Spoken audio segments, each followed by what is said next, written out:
कृष्ण कीर्तन गान नर्तन परो प्रेमामृतं भो निधि धीरा धीरा जन प्रिय प्रिय करो निर्मत्सरो पूजितो श्री चैतन्य कृपा भरो भुवि भुवो भारावहं तारको वन्दे रूप सनातनो रघुयुगो श्रीजीव गोपालको नाना शास्त्र विचारणिक निपुणो सधर्म संस्थापको लोकानां हितकारणो त्रिभुवने मान्यो शरणाय करो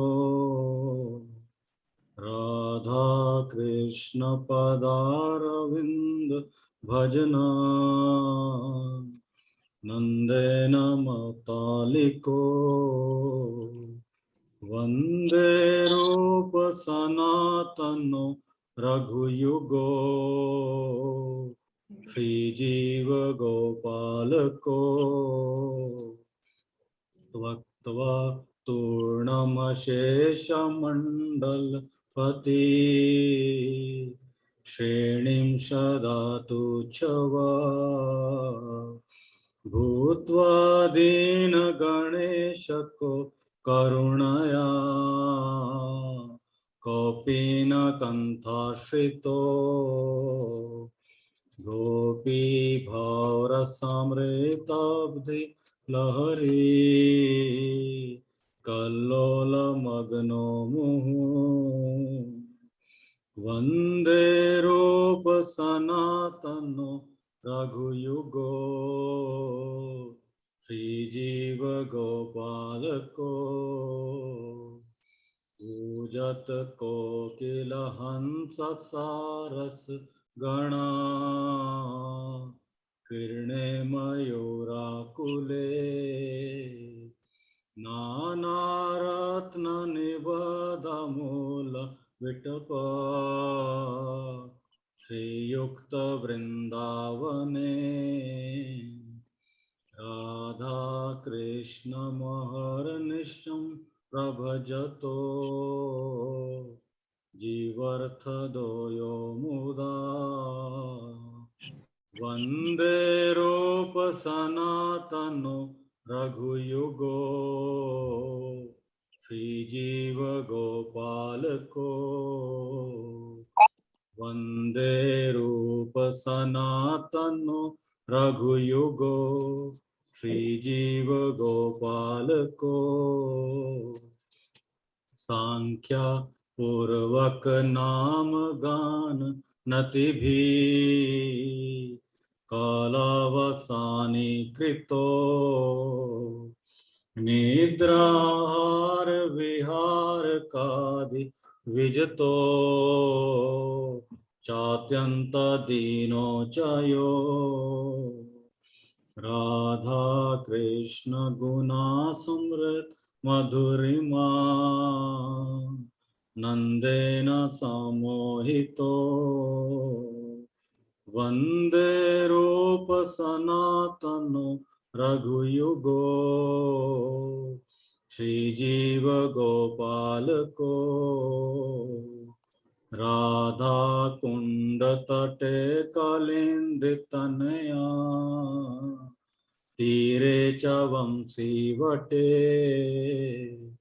प्रेमानुमाद वशादशेष दशया ग्रस्तो प्रमोतो सदा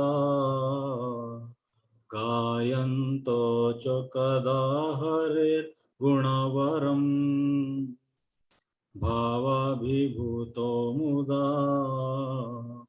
वन्दे रूप सनातनो रघुयुगो श्री जीव गोपाल को वंदे रूप सनातनो रघुयुगो श्री जीव गोपाल को हे राधे व्रज देवी के चललिते हे नंद सुनो कुता श्री गोवर्धन कल्प पादप तले कालिंदी वने कुता घोषान्ताविति सर्वतो व्रजपुरे खेदिर्महाविहलो वंदे रूप सनातनो रघुयुगो श्री जीव गोपाल को वंदे रूप सनातनो रघुयुगो श्री जीव गोपाल को जय वैष्णव ठाकुर वैष्णव ठाकुर वैष्णव ठाकुर जय हो वैष्णव ठाकुर जय जय प्रभुपाद प्रभुपाद प्रभुपाद प्रभुपाद हरे कृष्ण कृष्ण कृष्ण हरे हरे राम राम राम हरे हरे। तो आप भक्तों का बहुत बहुत धन्यवाद। तो इच्छा था उपदेशामृत शुरू करने का, तो आज उपदेशामृत का पहला क्लास हम ले रहे हैं। क्लास छोटा ही रहेगा, 30 मिनट 40 मिनट मैक्सिमम बोलेंगे। अभी जो चर्चा करने का प्रयास करेंगे उसके ऊपर। तो उपदेशामृत, श्री उपदेशामृत, जैसे नाम से हम समझ सकते हैं, उपदेश इंस्ट्रक्शन, उपदेश, अमृत अमृत, श्री मतलब मंगलकारी। तो जो उपदेश अमृत के समान है और मंगलकारी है, तो उपदेश अमृत के समान प्राय में नहीं लगते हैं। कभी भी उपदेश अमृत तुल्य नहीं लगते हैं। कोई अगर हमें इंस्ट्रक्शन देता है, उपदेश देता है, हमें अच्छा नहीं लगता है, प्राय ऐसा होता है। लेकिन अगर हम जानते हो उस उपदेश को पालन करके हमें क्या प्राप्त होगा, तब कई बार हमें अमृत की तरह लगता है। जैसे किसी बच्चे को कहा जाए ये लेकर आओ तो आपको उसके बदले में ये खाने को मिलेगा, तो वो तुरंत वो करेगा। तो उसके लिए उपदेश कैसे अमृत के समान है। तो अगर हम उसका फल स्तुति जानते हैं, इसका लाभ मुझे क्या होगा, तो हमें फिर वही जो उपदेश अमृत तुल्य लगते हैं। तो इसीलिए जो उपदेशामृत, श्री उपदेशामृत है, जो उपदेश हैं रूप गोस्वामी के, यह हमें अमृत, अमृत कौन था, शाश्वत जीवन या कृष्ण प्रेम हमें प्रदान करने में हमारी सहायता करता है। ये उपदेशामृत, इस करके श्री है, मंगलाकारी है। तो छोटा सा ग्रंथ है, 11 श्लोक हैं इसके अंदर, और आप देखेंगे इसके पीछे बैक साइड पे भी लिखा हुआ है कि एक ऐसी मार्गदर्शिका है ये किताब, जो पिछले लगभग 5 शताब्दियों से चला आ रहा हमारा जो आध्यात्मिक ज्ञान है उसको सार रूप में प्रस्तुत करता है। सार मतलब एसेंस दिया हुआ है। तो पिछले 5 शताब्दियों से, 500 सालों से, मतलब चैतन्य महाप्रभु के समय से जो उपदेश चले आ रहे हैं, चैतन्य महाप्रभु ने जो रूप गोस्वामी को जो उपदेश दिए, दशमेध घाट पर बैठकर 10 दिन तक उनको जो उपदेश दिए, और जो बाकी अन्य अन्य भक्तों को, जो अपने अनुयायियों को उपदेश दिए, तो उन सब का जो आध्यात्मिक जो ज्ञान, जो सारे का सारा है, उसका जो सार है, एसेंस, दूध का सार क्या होता है, मक्खन। तो उसका एसेंस जो है, जो मक्खन है, जो भी आध्यात्मिक ज्ञान का, वो क्या है, वो इसको सार उस उपदेशामृत में दिया हुआ है 11 श्लोकों में। जैसे किस प्रकार गुरु को स्वीकार करना चाहिए, किस प्रकार में योग साधना करनी चाहिए, कहाँ निवास करना चाहिए इत्यादि सभी प्रकार के निर्देश आप इस अनमोल किताब में पाएंगे, जो मूल रूप से मध्यकालीन भारत के महानतम आध्यात्मिक प्रगत प्रतिभाशील संत श्री रूप गोस्वामी द्वारा संस्कृत में लिखी गई है। तो रूप गोस्वामी जो अपने समय के मध्यकालीन भारत के महान आध्यात्मिक प्रतिभाशाली संत हुए हैं, तो उन्होंने हमें जो उपदेशों का सार, जो सार रूपी हमें 11 श्लोकों के अंदर दे दिया है। और यही जो रूप गोस्वामी से जो सार जो हमारे पास आ रहा है, गुरु शिष्य परंपरा में आने वाले वर्तमान में आधुनिक उत्तराधिकारी जो उनके हैं, श्री श्रीमद ऐसी भक्तिवेदांत स्वामी प्रभुपाद द्वारा भाषांतरित की गई, मतलब ट्रांसलेशन किया गया, अनुवाद किया गया संस्कृत से अंग्रेजी में या अन्य अन्य भाषाओं में, ताकि हम समझ सकें इसको। और ये जो पुस्तिका है उपदेशामृत, आध्यात्मिक पूर्णता प्राप्त करने के मार्ग पर अग्रसर सारे साधकों को प्रकाश प्रदान करने के लिए प्रस्तुत है। तो उपदेशामृत क्या है, इसका पर्पज क्या है? जो भी भक्त आध्यात्मिक पूर्णता प्राप्त करना चाहता है, आध्यात्मिक पूर्णता क्या होती है? कृष्ण प्रेम, भगवान का प्रेम, भगवान का धाम प्राप्त करना, जो प्राप्त करना चाहते हैं उनके लिए मार्गदर्शिका, गाइड की तरह ये किताब जो काम आती है। तो जो 11 श्लोक हैं उपदेशामृत के, बहुत महत्वपूर्ण हैं। जैसे शिक्षाष्टकम के लिए कहा जाता है, चैतन्य महाप्रभु ने हमें 8 श्लोक शिक्षाष्टकम के दिए कि हमें उसको गले में डालकर पहनना चाहिए, विशेषकर जो त्रिनादपि सुनीचना श्लोक है उसको। उसी तरह से भक्ति विनोद ठाकुर जो हमारे महान आचार्य हैं, सप्तम गोस्वामी, उनका भी ऐसा कहना है कि हमें ये जो उपदेशामृत जो ग्रंथ है, इसके जो 11 श्लोक हैं, इनको हमेशा अपने गले में धारण करके रखना चाहिए। तो जो भक्त अध्यात्मिक पूर्णता प्राप्त करना चाहते हैं, इसमें ऐसा लिखा गया है, नए भक्तों के लिए है ये।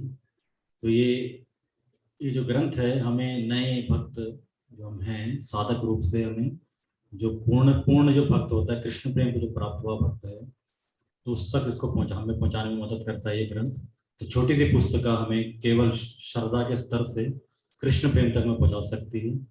तो उस करके अगर हम इस ग्रंथ को गंभीरता पूर्वक पढ़ेंगे, हम प्रयास करेंगे अब आने वाले कुछ हफ्तों में इसको पूर्ण करने का, तो ये ग्रंथ हमें मार्गदर्शिका है जो साक्षात चैतन्य महाप्रभु से आ रही है। तो पहले हम थोड़ा सा जानेंगे बैकग्राउंड, क्यों ये ग्रंथ इतना इम्पोर्टेंट है। तो ग्रंथ इसलिए इम्पोर्टेंट है क्योंकि साक्षात चैतन्य महाप्रभु ने ये जो शिक्षाएं हैं रूप गोस्वामी को दी हैं। भगवान ने साक्षात शिक्षाएं दी हैं, जैसे श्री कृष्ण अर्जुन को शिक्षाएं दी भगवद गीता के रूप में, उसी तरह से जो शिक्षाएं हैं भगवान ने साक्षात जो हैं चैतन्य महाप्रभु के रूप में ये रूप गोस्वामी को दिया। और रूप गोस्वामी जिस समय चैतन्य महाप्रभु जगन्नाथपुरी में, जो वहाँ पर पास में ही जो समुद्र है, और वहाँ पे अपने पार्षदों से लीलाएं कर रहे थे, एक बार काफ़ी भाव में आ गए, एक्सटेसी में आ गए, और उस समय जो उन्होंने वहाँ पे वचन कहे, जो शिक्षाएं दी, तो रूप गोस्वामी को प्राप्त हुई। और रूप गोस्वामी ने एक बार देखा कि जो उनके भतीजे हैं जीव गोस्वामी, तो वो जो भक्तों के साथ उनको जो जो वाह जो आपस में जो चर्चा करना है आध्यात्मिक, उस पर जो भी वो आपस में जो चर्चा करते थे, स्पर्धा जो कहते हैं, तो वो किया करते थे। उनको ये पसंद नहीं आया कि वृंदावन में जो है इस तरह का स्पर्धा का मूड नहीं होना चाहिए। तो उस करके उन्होंने जो शिक्षाएं जो हैं ये उपदेशामृत के जो उन्होंने चैतन्य महाप्रभु से प्राप्त किया, उनको उपदेशामृत के रूप में जीव गोस्वामी अपने भतीजे को दिया, और पूरे लिखित रूप में हमारे सामने है, जो श्रील प्रभुपाद जी के माध्यम से सरल हिंदी अंग्रेजी भाषा में हमारे पास उपलब्ध है समझने के लिए। रूप गोस्वामी ने अंग्रेजी में लिखा था। तो कैसे चैतन्य महाप्रभु के साक्षात निर्देश हैं जो रूप गोस्वामी को प्राप्त हुए, रूप गोस्वामी से जीव गोस्वामी या फिर प्रभुपाद जी से होते हुए हमारे पास आए। तो ये प्रारंभिक पुस्तिका इसको बताया जाता है। आध्यात्मिक जीवन में जो प्रगति या पूर्णता प्राप्त करना चाहते हैं, प्राय अधिकतर भक्त इस ग्रंथ को नहीं पढ़ते या नहीं पढ़ पाते या गंभीरता से नहीं पढ़ पाते। लेकिन एक ऐसा ग्रंथ है जिसे हम जितना ज़्यादा नित्य हम से पढ़ सकें, जितना हम जीवन में उतार सकें, क्योंकि श्रद्धा से लेके तो साधु संत में पहुँचा, जो श्रद्धा लेकर साधु संत भजन क्रिया अनर्थ निवृत्ति निष्ठा रुचि आसक्ति भाव प्रेम, जो 9वां स्तर है कृष्ण प्रेम, जिसके लिए हम ललायत हैं, जो पूर्णता है मनुष्य जीवन की, उस तक हमें पहुँचा सकता है। तो इस करके अगर हम वाकई में कृष्ण प्रेम को प्राप्त करना चाहते हैं इस जीवन में, तो बहुत सरल है। केवल इन 11 श्लोकों के माध्यम से हम कृष्ण प्रेम को प्राप्त कर सकते हैं। इस रूप गोस्वामी से हमने चर्चा किया, चैतन्य महाप्रभु के बहुत निकट थे दोनों भाई, रूप गोस्वामी सनातन गोस्वामी। और प्रीफेस आमुख ही आज हम करेंगे। आमुख के पहली लाइन में ही रूप गोस्वामी यहाँ पर वर्णित करते हैं, कृष्णा भावनिक आंदोलन श्री रूप गोस्वामी की अध्यक्षता में संचालित होता है। This Krishna conscious movement is being conducted under the supervision of Srila Rupa Goswami. तो रूप गोस्वामी की अध्यक्षता में, उनके इंस्ट्रक्शन में, उनके द्वारा ये इस्कॉन या कृष्णा भावनावाद आंदोलन जो चल रहा है, लॉर्ड कृष्ण के चैतन्य महाप्रभु आंदोलन मूवमेंट जो है, ये रूप गोस्वामी चला रहे हैं इसको। इस करके हम सबको क्या कहा जाता है, रूप अनुगा, क्योंकि वो चला रहे हैं, उनके अनुगा, उनका पालन कर रहे हैं, उनके फॉलोअर हैं, इस करके हमें रूप अनुगा कहा जाता है। इसमें दूसरी लाइन में लिखा है, गौड़िया वैष्णव या बंगाली वैष्णव अधिकांतस्य श्री चैतन्य महाप्रभु के अनुयायी हैं, जिनमें से वृंदावन के 6 गोस्वामी उनके प्रत्यक्ष शिष्य हैं। तो जो 6 गोस्वामी हैं, रूप सनातन, रघुनाथ भट्ट, रघुनाथ दास जी, श्री भट्ट गोस्वामी, गोपाल भट्ट गोस्वामी, ये 6 के 6 जो हैं डायरेक्ट सीधे चैतन्य महाप्रभु के शिष्य हैं। और रूप गोस्वामी विशेषकर भगवान के बहुत प्रिय हैं। वो कृष्ण लीला में रूप मंजरी हैं, और वहाँ पर जो राधा रानी हैं, राधा रानी के नीचे जो प्रमुख 8 सखी हैं, उनमें जो टॉप पे ललिता सखी हैं, उनकी उनको जो मंजरियाँ मदद करती हैं, मंजरियों में सबसे टॉप पे रूप मंजरी हैं। तो बहुत ही निकट हैं भगवान राधा रानी के, ललिता सखी के यानी कृष्ण के बहुत निकट हैं। और वही चैतन्य लीला में रूप गोस्वामी के रूप में आई हैं, और चैतन्य महाप्रभु के बहुत निकट हैं। एक बार चैतन्य महाप्रभु रूप सनातन बहुत ही विनम्र भक्त थे, हरदास ठाकुर की तरह। और क्योंकि मुस्लिम नवाब हुसैन शाह के यहाँ पे काम कर रहे थे, इस करके खुद को योग्य नहीं मानते थे जगन्नाथपुरी मंदिर में भगवान के दर्शन करने के। और उसी बकुल में ही हरिदास ठाकुर के पास में वहाँ पर भजन किया करते थे। तो चैतन्य महाप्रभु स्वयं चलकर वहाँ जाते थे।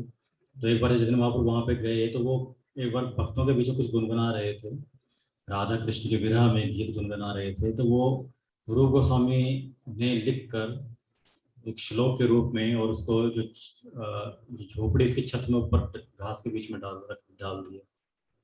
तो वहाँ पे डाल दिया। तो बाद में वो नहाने चले गए। जब चैतन्य महाप्रभु आए, उन्होंने छत पे उनकी नज़र पड़ी, उन्होंने पेपर निकाला। तो उन्होंने सोचा ये कि किसको कैसे पता लगा रूप गोस्वामी को कि मेरे मन का भाव क्या है। तो स्वरूप दामोदर ने कहा, जब तक आपकी कृपा किसी के ऊपर ना हो तो कोई कैसे जान सकता है। तो चैतन्य महाप्रभु ने कहा, हाँ रूप गोस्वामी पे मेरी विशेष कृपा है। तो रूप हम जानते हैं, श्लोक हम चैतन्य रूप गोस्वामी के लिए पढ़ते हैं, श्री चैतन्य मनोभिष्टम स्थापितम ये न भूतले स्वयं रूप कदा मह्यम ददाति स्वपदान्तिकम। तो श्री चैतन्य मनोभिष्टम, चैतन्य महाप्रभु की जो मन की बात है रूप गोस्वामी जानते हैं और समझते हैं। इस करके जो चैतन्य महाप्रभु के मन की बात जानता है, उनको क्या पसंद है, क्या उनको चाहिए, तो वो उन्होंने हमें इस 11 श्लोकों के माध्यम से छोटी सी पुस्तिका में दिया हुआ है, जिससे हम चैतन्य महाप्रभु को प्रसन्न कर कर आध्यात्मिक पूर्णता प्राप्त कर सकते हैं। तो इसी में आगे लिख रहे हैं, चैतन्य महाप्रभु का मन का भावना क्या है, मन की इच्छा क्या है। श्री चैतन्य महाप्रभु का प्रादुर्भाव मानव समाज को कृष्ण विज्ञान को का वरदान देने के लिए हुआ है। तो चैतन्य महाप्रभु क्यों प्रकट हुए हैं? हम जीवों को, मानव समाज को कृष्ण विज्ञान देने के लिए, कृष्ण के बारे में विज्ञान, साइंटिफिक विज्ञान क्या होता है? प्रत्यक्ष अनुभव जो ज्ञान, उसको विज्ञान कहा जाता है, जिसको हम अनुभूति कर सकते हैं। वो विज्ञान देने के लिए राधा कृष्ण के बारे में आए हैं, कृष्ण विज्ञान। और विशेषकर उसमें से भी आगे लिख रहे हैं, श्री कृष्ण के समस्त कार्यकलापों में सबसे उत्कृष्ट हैं गोपियों के साथ उनके माधुर्य प्रेम की लीलाएं। तो भगवान की जो अंतरंग लीलाएं हैं, उसके बारे में हमें बताने के लिए, हमारा आकर्षण करने के लिए चैतन्य महाप्रभु का आविर्भाव हुआ है, प्रकट हुए। जो कृष्ण प्रेम उन्होंने यूं जो आसानी से, सरलता से सबको बांटा। तो ये जो उनके मन का भाव है, रूप गोस्वामी जानते हैं, समझते हैं। तो जो व्यक्ति, जिसके पास कोई वस्तु हो, ही वस्तु व्यक्ति आसानी से दे सकता है। कृष्ण प्रेम, चैतन्य महाप्रभु ने बांटा कृष्ण प्रेम को, तो उनके पास कृष्ण प्रेम है, राधा रानी के भाव में आए हैं, कृष्ण प्रेम वही दे सकते हैं। वैसे रूप गोस्वामी जो हैं, हमें जो चैतन्य महाप्रभु को क्या पसंद है, हम कैसे पूर्णता प्राप्त कर सकते हैं, क्योंकि उनके पास वो है, इस करके हमें वो प्रदान कर सकते हैं कि चैतन्य महाप्रभु ने उनको वो दिया। जैसे भगवान कृष्ण ब्रह्मा जी के हृदय में, तेने ब्रह्मा हृदय आदि कवि मोहंती तो सूर्य, सारे का सारा वैदिक ज्ञान ब्रह्मा जी के हृदय में ट्रांसफर किया। उसी तरह से चैतन्य महाप्रभु ने सारा जो जो ज्ञान है, आध्यात्मिक ज्ञान है, कैसे पूर्णता प्राप्त की जाए, सबका सब वो रूप गोस्वामी के अंदर ट्रांसफर को स्थानांतरित किया। तो रूप गोस्वामी हमें फिर ये 11 श्लोकों के माध्यम से दे रहे हैं। तो हम देख सकते हैं कैसे रूप गोस्वामी रूप मंजरी हैं, और भगवान कृष्ण, राधा रानी, ललिता सखी और चैतन्य लीला में चैतन्य महाप्रभु के बहुत ही निकट हैं। और ये 6 के 6 जो गोस्वामी है, सबके सब ने रूप गोस्वामी को अपना अपना नेता या अपना लीडर, अपना अग्रणी माना, और उनके अनुसार कार्य करते थे। और इसलिए हम भी जो है, जो रूप आनुगा, हम भी उनके पद चिन्हों पर चल रहे हैं। और रूप गोस्वामी को हमें अगर चैतन्य महाप्रभु को समझना है, तो किस तरह से हम समझ सकते हैं राधा कृष्ण की लीलाओं को? यहीं पे नरोत्तम दास ठाकुर के भजन को प्रभुपाद जी कोट कर रहे हैं। आप फिर पेश आमुख पढ़ लेंगे अपने आप जाकर, अच्छा होगा अगर पढ़कर आएंगे आप भक्त लोग। तो उसमें भजन में लिख रहे हैं, रूप रघुनाथ पदे हईबे आकुति कबे हम बुझावो से युगल प्रीति। नरोत्तम दास ठाकुर क्या कह रहे हैं? कैसे हम राधा कृष्ण के जो रासलीला को समझ सकते हैं, कैसे उसमें प्रविष्ट हो सकते हैं? अगर हमें रूप रघुनाथा के चरणों में हमारी आकुति, हमारा मन लगेगा। तो रूप गोस्वामी के चरणों में मन लगने का मतलब क्या है?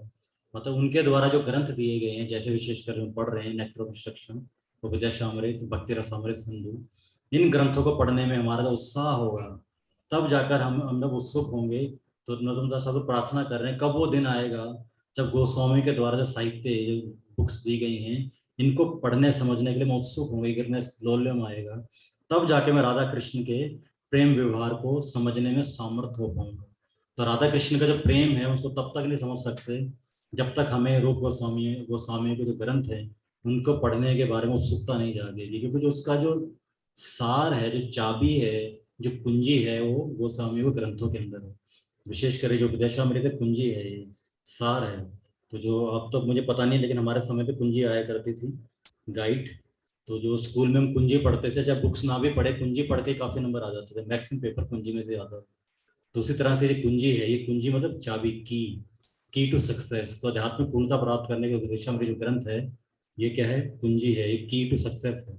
अगर हम इसको पढ़ेंगे रोजाना, जब तक हम इसको जीने के आदी ना हो जाएं, हमारे व्यवहार में ना आ जाए, तब तक हमें निरंतर पढ़ना चाहिए। तो भक्ति ठाकुर कहते हैं, इसको हमने गले में इन 11 श्लोकों को माला के रूप में पहन लेना है, रोज उन पर मनन करना है। ये एक नए भक्त के लिए, हम सब नए भक्त हैं, और जब तक हम कृष्ण प्रेम जो पूर्णता प्राप्त नहीं करते, हमें खुद को नया भक्ति मानना चाहिए। हम रूप सनातन को देखते हैं, इतने टॉप मोस्ट स्तर पे हैं, रूप मंजरी हैं, लेकिन फिर भी वो अपने आप को चैतन्य महाप्रभु के सामने कैसे कितने दीनहीन, मुंह में घास का तिनका डालकर गए, लेकिन पशु से भी तुल्य है। तिनका घास मुंह में कौन रखता है? पशु रखता है। तो ये स्तर है। सनातन गोस्वामी जब चैतन्य महाप्रभु के पास जाकर वो क्या बोलते हैं, तो कहते हैं कि नीच जाति नीच संगी, नीच जाति नीच संगे पतित अधम, कुवेश कुपड़ गुनाइन जन। मैं नीच जाति का हूँ, जबकि नीच जाति के नहीं है दोनों गोस्वामी, सनातन गोस्वामी सारवस्थ कुल में, जो ब्राह्मणों का तो उच्च कुल होता है, उसमें जन्मे थे। और रूप गोस्वामी 1700 पर भाषाएं जानते थे, पर्शियन, उर्दू, अरबी, बंगला, कई भाषाओं को जानते थे, संस्कृत। और उच्च उच्च कुल में जन्मे थे। फाइनेंशियली धनी, धन धान्य की कोई कमी नहीं थी।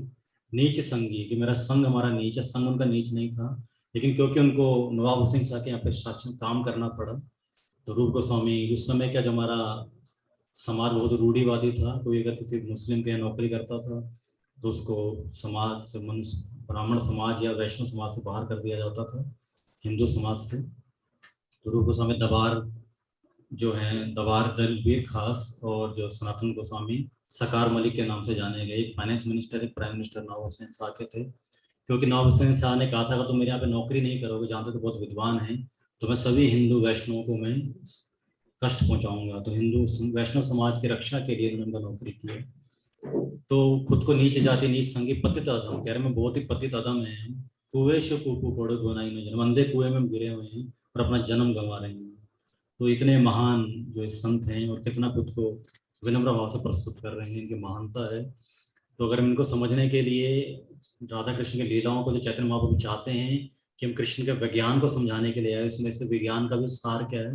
राधा कृष्ण की प्रेम लीलाओं को समझना। उसको समझने के लिए क्या करना होगा? नरोत्तम दास को प्रार्थना कर रहे हैं, हमें कब हमारी आसक्ति होगी गोस्वामी के ग्रंथों को पढ़ने के प्रति, और जब वो आसक्ति हमारे अंदर उत्पन्न होगी, तब जाकर राधा कृष्ण की लीलाओं को समझ पाएंगे। तो चैतन्य महाप्रभु का प्रकट होने का कारण यही था। मैंने कुछ स्लाइड्स आपके सामने खोली हुई हैं मध्य लीला से, तो इसमें हम देख रहे हैं कैसे चैतन्य महाप्रभु ने दोनों भाइयों को वृंदावन जाने का निर्देश दिया। तभी प्रभु व्रज पथैला रूप सनातन, प्रभु आज्ञा दुई भाई पहला वृंदावन। चैतन्य महाप्रभु ने दोनों भाइयों को फिर कहाँ भेजा? वृंदावन भेजा, कि वृंदावन जाओ। जाओ इसलिए भेजा, क्या करना वहाँ? भक्ति प्रचार्य सर्व तीर्थ प्रकशीला, मदन गोपाल गोविंदेरा सेवा प्रचारिला। क्या आदेश दिए? भक्ति का प्रचार करो, और जो तीर्थस्थली जो अब छुप गई हैं, जैसे राधा कुंड, श्याम कुंड, इनको द्वारा सब प्रकट करो, और विग्रह का सेवा करो, भगवान के विग्रहों की सेवा करो। तो बाकी तो थोड़ा सरल लग रहा था, लेकिन ये जो विग्रह का सेवा कैसे करना है, ये थोड़ा इसमें काफी परेशान रूप गोस्वामी हो गए। तो एक बालक उनके पास आया और कहा, बाबा हम क्यों हो? तो इतनी मधुर आवाज सुनकर रूप गोस्वामी ने कहा कि मैंने विग्रहों का सेवा करना है, पर विग्रहों का सेवा मैं कैसे करूं? हम तो एक पेड़ के नीचे एक रात बिताते हैं, विग्रह का है, कैसे सेवा करेंगे? तो बालक ने कहीं पास में पहाड़ है, उसमें गोविंद जी हैं पहाड़ के अंदर, रोज एक गाय वहाँ पे आके अपना दूध डालती है। तो ऐसा बोलकर बालक चले गए। और बाद में रूप समय देखा गायें दूध वहाँ पे डाल रही हैं पर। तो उन्होंने उसको खोदा गाँव वालों को लेकर, वहाँ से गोविंद देव की जो विग्रह प्रकट हुए। तो फिर कोई भगवान की कृपा से ही कोई जो राजा मान सिंह हैं, उन्होंने बड़ा मंदिर बनाया है, जो आज भी आप वृंदावन में जाते हैं गोविंद देव जी का मंदिर है। ऊपर के 2-3 माले जो हैं वो औरंगजेब ने तोड़ दिए, क्योंकि अपने वहाँ से आगरा के फोर्ट से वो देख रहा था, किले से, कि मेरे से ऊपर ये किसका है वहाँ पे, क्योंकि रात को दिया जल रहा था। मेरे से ऊपर किसका है, इतना दूर से नजर आ रहा है जो, मेरे से बड़ा महल किसका है। तो उन्होंने बताया वृंदावन में मंदिर है। तो उन्होंने फिर वहाँ पर भेजा और वो तोड़ने को कहा। जो दो ऊपर की 2-3 मंजिल तोड़ रहे थे, तीसरी मंजिल तोड़ रहे थे, तो भूकंप आया बहुत तेजी से, और सारे के सारे जो मजदूर थे भाग खड़े हुए, दोबारा लौट के नहीं आए। तो नीचे के 2 या 3 मंजिल बची हैं वहाँ पर। और वहाँ के विग्रह को बचाने के लिए वो अब जो ओरिजिनल हैं वो जयपुर में है, लेकिन प्रतिरूप सेम जो है, फर्क कोई नहीं है। लेकिन एक तरह समझने के लिए, अंडरस्टैंडिंग के लिए, जो ओरिजिनल जो समय थे वो जयपुर में है। रोज की सेवा होती है राधा गोविंद देव जी की वहाँ पे। प्रभुपाद जी ने कई दिनों प्रवचन दिया था, और प्रभुपाद जी के शिष्यों ने उनके लिए बहुत बड़ा, उनको रोज ले घुमाने ले जाते थे, बहुत बड़ी बग्गी उनके लिए बनाई थी, आप फोटो भी देख सकते हैं। तो प्रभुपाद जी के शिष्य जानते थे कैसे सेवा भक्तों की जानी चाहिए, और गुरु का विशेषकर कहते सेवा शुद्ध भक्ता करना चाहिए हमें। तो बहुत बड़ा उनके लिए आसन बनाया, बहुत बड़ा उनको बग्गी में रोज घुमाने ले जाते थे प्रभुपाद जी को संकीर्तन के साथ। तो वहाँ पे ओरिजिनल है, और जो है राधा जो प्रतिरूप जो हैं वो वहाँ पे अभी भी राधा गोविंद जी का मंदिर वृंदावन में, वहाँ पे दर्शन हम कर सकते हैं उनके। तो बताने का पर्पज ये इस कथा के पीछे कि चैतन्य महाप्रभु रूप गोस्वामी कितने निकट हैं कृष्ण के, स्वयं आकर उन्होंने मदद किया कि ये विग्रह इस तरह से स्थापना करो। तो इस तरह से उन्होंने विग्रह का स्थापना किया। और फिर और क्या, शास्त्रों का रचना करो, नाना शास्त्र आने के अलावा भक्ति ग्रंथ सार, मूढ़ाधम जाने तेनो करेला निस्तार। दोनों भाइयों ने बहुत सारे ग्रंथ लिखे, और इस तरह से जो जो पतित और धूर्त जो आत्माएं हैं उनका उद्धार किया। प्रभु आज्ञा केला सब शास्त्र विचार, व्रजन भक्ति करेला प्रचार। चैतन्य महाप्रभु के निर्देश अनुसार उन्होंने शास्त्रों को लिखा, और उसके अनुसार भगवान की जो अंतरंग लीलाएं हैं, गुप्त लीलाएं, उनका प्रचार प्रसार किया। तो कई ग्रंथ उन्होंने लिखे, उनके नाम यहाँ पे हैं मध्य लीला में डिटेल में, तो समय नहीं है, थोड़ा सा शॉर्ट चलेंगे आगे। तो रूप गोस्वामी ने भी कई ग्रंथ लिखे। कृष्णदास कविराज क्या बोल रहे हैं, यही सब ग्रंथ केला गोसाई सनातन, रूप गोसाई केला यथा की करू गणन। रूप गोस्वामी सनातन इतने ग्रंथ लिखे कि उनको हम गिनती भी नहीं कर सकते हैं, इतने ग्रंथ उन्होंने लिख के दिए हैं। ये जो 11 श्लोक छोटी सी किताब, अगर हम इसी को जी लें जीवन में, ये हमें शुद्ध भक्त कृष्ण प्रेम तक पहुंचा सकती है। छोटा सा ग्रंथ है, यही पढ़ लिया हमने, अपने आप में काफी है, अपने आप में पूर्ण है ग्रंथ। तो हम जो ये आज सिर्फ प्रीफेस हम पढ़ रहे हैं, तो प्रीफेस में बताएं, ये चर्चा कर रहे हैं कि किस तरह से रूप गोस्वामी बहुत महत्वपूर्ण है हमारे आंदोलन के लिए, और किस तरह से हम उनके अनुयायी हैं और हम पूर्णता प्राप्त करना चाहते हैं। तो उन्होंने हमारे लिए जो 11 श्लोक दिए बहुत महत्वपूर्ण, हमें इनका पालन करना चाहिए। ये हम आमुख कर रहे हैं, केवल श्रद्धा से साधु संग कृष्ण प्रेम तक हमें ले जाएंगे। केवल 11 श्लोकों के अंदर अगर उसको पढ़ेंगे, नियमित रूप से पालन करने का प्रयास करेंगे, तो आज हम केवल आमुख कवर करेंगे, और अगली बार से हम फिर पहला श्लोक टेक्स्ट वन एक एक श्लोक लेंगे हर बार। तो आगे पढ़ते हुए पहले हमने अभी तक समझा कि जो आंदोलन है चैतन्य रूप गोस्वामी स्वयं चला रहे हैं, इसका भक्तों को चिंता नहीं करनी चाहिए कि आंदोलन कैसा चलेगा, मंदिर कैसे चलेगा। नहीं, ये रूप गोस्वामी आंदोलन चला रहे हैं, इसे कोई रोक नहीं सकता है। कौन रोक सकता है रूप गोस्वामी को? रूप गोस्वामी को कोई नहीं रोक सकता। और हम जानते हैं प्रभुपाद जी जब राधा दामोदर मंदिर में रह रहे थे संन्यास लेने के बाद, और वहीं पर उन्होंने भागवतम के स्कंद लिखे, पहले स्कंद की 3 प्रतिलिपि लिखी, और रात को रोज रोज झाड़ू लगाया करते थे वहां पर, और झाड़ू लगाते लगाते रोया करते थे। उन्होंने एक बार क्या देखा कि सामने सुंदर से जो युवक प्रकट हुए, कौन थे? रूप गोस्वामी। रूप गोस्वामी अपने समाधि से निकल कर आए, पापा जी खिड़की पे बैठे थे रसोई की, और आकर उनको कहा तुम चिंता मत करो, तुम केवल पाश्चात्य देशों में जाओ, प्रचार करो, हम आपके साथ खड़े हैं, आपको अवश्य सफलता मिलेगी। तो हम देखते हैं कैसे रूप गोस्वामी की पूरी पूरी कृपा जो है, जो शिल प्रभुपाद जी के ऊपर है, शिल प्रभुपाद जी ने फिर इन ग्रंथों को दिया, और हम देखा फिर पूरे विश्व में वाकई में कामयाब हुए, तो रूप गोस्वामी ने स्वयं उनको कहा था। तो जो ये चैतन्य महाप्रभु से रूप गोस्वामी से शिल प्रभुपाद से ये श्रृंखला आ रही है, कृपा जो आ रही है, अमृत पर अमृत फिर हमें प्राप्त हो रहा है। और फिर हमने आगे समझा चैतन्य महाप्रभु किस लिए प्रकट हुए हैं, हमें कृष्ण विज्ञान देने के लिए। कृष्ण विज्ञान का भी जो सबसे महत्वपूर्ण अंग क्या है, राधा कृष्ण की माधुर प्रेम लीलाओं को समझना। उसको कैसे समझ सकते हैं? जब रूप सनातन गोस्वामी 6 गोस्वामी ग्रंथों के प्रति हमें पढ़ने समझने में आसक्ति होगी, तब जाके हम जो राधा कृष्ण की प्रेम लीलाओं को समझने में सामर्थ्यता प्राप्त होगी। और आगे फिर वो लिखते हैं इसमें आमुख में कि भगवान चैतन्य महाप्रभु के जीवन कार्य को समझने के लिए हमें क्या करना पड़ेगा? 6 गोस्वामी के 25 पे चलना पड़ेगा, जैसे उन्होंने उन्होंने चले हैं। और आगे वो बोलते हैं कि रूप गोस्वामी सबके सबके सब चर्चा के इनके लीडर थे, और हमें मार्गदर्शन करने के लिए हमें जो ग्रंथ उपदेशामृत दिया है। और जिस प्रकार चैतन्य महाप्रभु शिष्याष्टक छोड़ गए 8 श्लोक, वैसे ही रूप गोस्वामी हमें ये 11 श्लोक उपदेश, उन्होंने कई ग्रंथ दिए, लेकिन जो ये मेन हम नए भक्तों के लिए उपदेश में बहुत इंपॉर्टेंट है, जिससे हम शुद्ध वैष्णव बन सकते हैं। इसका पर्पज क्या है बताने का? क्या बता रहे हैं गुरुपाद जी? हम शुद्ध वैष्णव बन सकेंगे। तो क्योंकि सबसे पहला आध्यात्मिक जीवन में जब भक्ति के पथ पे चलते हैं, सबसे पहला हमारा कार्य क्या है? अपने मन और इंद्रियों पर नियंत्रण करना। जब तक अपने मन और इंद्रियों पर नियंत्रण नहीं कर पाएंगे, हम कभी भी आध्यात्मिक जीवन में प्रगति नहीं कर सकते हैं। जैसे अगर जब तक मन और इंद्रियां नियंत्रण से परे हैं, तो आध्यात्मिक जीवन में खड़े रहने बड़ा मुश्किल है, प्रगति करना तो बहुत दूर की बात है। इसका हमारा पहला कर्तव्य क्या है? अपने मन इंद्रियों पर नियंत्रण करना। उसके लिए ग्रंथ बहुत ही महत्वपूर्ण है, अगर जरूरत पड़ेंगे तो उतारने का जीवन में प्रयास करेंगे। तो आगे लिख रहे हैं, मन और इंद्रियों को वश में किए बिना कोई भी व्यक्ति आध्यात्मिक जीवन में प्रगति नहीं कर सकता। इस भौतिक जगत में सबके सब जीव क्या है? रजोगुण या तमोगुण में लिप्त है। मनुष्य को श्री रूप गोस्वामी के उपदेशों पर चलते हुए अपने आप को सत्वगुण के पद तक उठाना चाहिए। तो ये ग्रंथ में क्या मदद करेगा? रजोगुण तमोगुण से हमें उठाकर सत्वगुण तक हमें ले जाएगा वो। और उसके बाद हम आगे जाके फर्दर उन्नति हम कर सकते हैं।